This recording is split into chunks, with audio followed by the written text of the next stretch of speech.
Are you looking to give your accountant direct access to your QuickBooks Online without sharing your personal login? In this full 2025 guide, I'll walk you through the exact steps to add an accountant to your QuickBooks Online account securely and efficiently. Whether you're a small business owner or managing multiple clients, this method will save you time and keep your books accurate. Stay with me till the end, because I'll also share how to manage or remove access if needed. First, log into your QuickBooks Online account using your admin credentials. Only the primary admin or a company admin can add an accountant, so make sure you're using the right login. Once you're inside QuickBooks, look at the left-hand menu and click on Settings. That's the gear icon. From the drop-down, choose Manage Users. This is where all user permissions are controlled. Next, go to the Accounting Firms tab. This is specifically designed for inviting accountants. Click on Invite.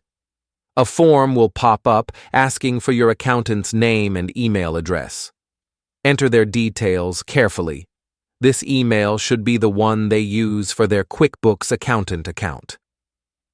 After entering their information, click Save or Send Invitation.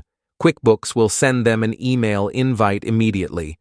Your accountant will then accept the invite, and once they do, they'll have secure access to your books. The great thing is, accountants get special access that doesn't count toward your regular user limit. They can review reports, make adjustments, and even fix errors without needing your login details. Now, what if you want to manage or remove their access later? Go back to Manage Users, find their name under the Accounting Firms section, and choose either Edit to change permissions or Delete to remove them completely. And that's it. You've successfully added your accountant to QuickBooks Online in just a few clicks. This process ensures your financial data stays secure while giving professionals the access they need to keep your books accurate. If you found this guide helpful, make sure to hit the like button and subscribe for more step-by-step QuickBooks tutorials. Got questions or stuck somewhere? Drop them in the comments, and I'll help you out.